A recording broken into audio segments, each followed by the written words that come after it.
لماذا حضرتم؟ لماذا تكلمتم؟ الآن أخونا الشيخ هنا تكلم في محبة أهل بيت رسول الله، سيسأله الله يوم القيامة لماذا تكلمت فيهم؟ لماذا حضرت مجلسهم؟ আপনাদেরকে যদি আল্লাহ জিজ্ঞেস করেন যে শোনো যে তোমরা কেন আহলে বাইতের এই মাহফিলে উপস্থিত হয়েছো, একটু আগে শায়েক আমার ভাই তিনি যে আহলে বাইতের ব্যাপারে আলোচনা করলেন, ওনাকে যদি জিজ্ঞেস করা হয় আপনি কেন মাহফিলের মধ্যে আহলে বাইতের ব্যাপারে আলোচনা করেছেন, আপনি কি জবাব দিবেন? আর আপনারা যারা উপস্থিত হয়েছেন আপনারা কি জবাব দিবেন আল্লাহর দরবারে? كيف سنجيب عن ذلك؟ القرآن يعلمنا। এখন হুজুর বলছেন আমরা কিভাবে জবাব দিব এটা দূরে খোঁজা দরকার নাই, আমার আল্লাহ কোরআনের মধ্যে সেটা বলে দিয়েছেন, জবাব শিখিয়ে দিয়েছেন। الإجابة أن نقول كما قال هو سبحانه وتعالى قل لا أسألكم عليه أجرا إلا المودة في القربى। আল্লাহু আকবার। আল্লাহ হুজুর বলছেন জবাব দূরে যাওয়া দরকার নেই জবাব খোঁজার জন্য, জবাব আমরা কোরআনে খুঁজবো, আমরা আল্লাহকে বলবো কিয়ামতের ময়দানে আল্লাহ আপনি তো কোরআনে আমাদেরকে জবাব শিখিয়ে দিয়েছেন, জবাবটা কি?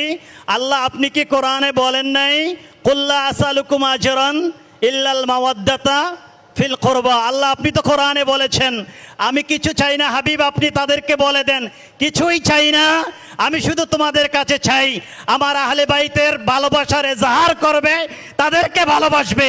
আর মাহফিল তো হচ্ছে আহলে বাইতের ভালোবাসার এজাহার করা। আল্লাহ গো আহলে বাইতের ভালোবাসা প্রকাশ করার জন্যই, তাদেরকে ভালোবাসার জন্যই আমরা মাহফিলে উপস্থিত হয়ে গিয়েছি। والأمر الآخر আরেকটি বিষয় হচ্ছে قال الإمام الآلوسي في تفسيره আল্লাহ আপনারা জানেন আমাদের এই উপমহাদেশে এবং সারা পৃথিবীতে যে সকল তাফসিরের কিতাবগুলো প্রসিদ্ধ তার মধ্যে একটি তাফসিরের কিতাব হচ্ছে তাফসির রুহুল মাআনি, যে কিতাবটি লিখেছেন আমার হুজুর তো হাসানি হোসাইনি, আর ইমাম আলুসি বাগদাদি রহমতুল্লাহ আলাই তিনি ছিলেন হোসাইনি।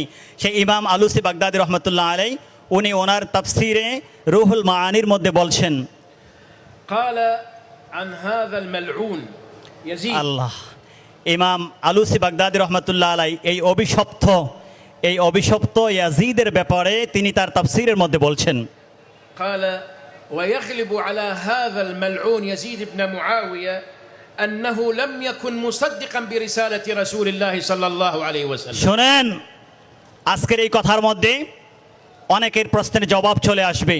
এই বাংলাদেশে যারা হুজুর নামগুলো বলে নাই আমি বলছি স্পষ্ট হওয়ার জন্য, যারা আহলে বাইতের বিরুদ্ধে কথা বলেন, যারা বিভিন্ন জায়গায় ইয়াজিদের রাসূল পাকের মিম্বরে আহলে বাইতের মিম্বরে তৈরিকৃত মিম্বরে বসে বসে ইয়াজিদের পক্ষে কথা বলে, ইমাম আলুসি বাগদাদি রহমতুল্লাহ আলাই বলছেন আমার ধারণা বরং আমি নিশ্চিতভাবে বলছি এই ইয়াজিদ মূলতই আল্লাহর হাবিবের উপরে বিশ্বাসী ছিল না।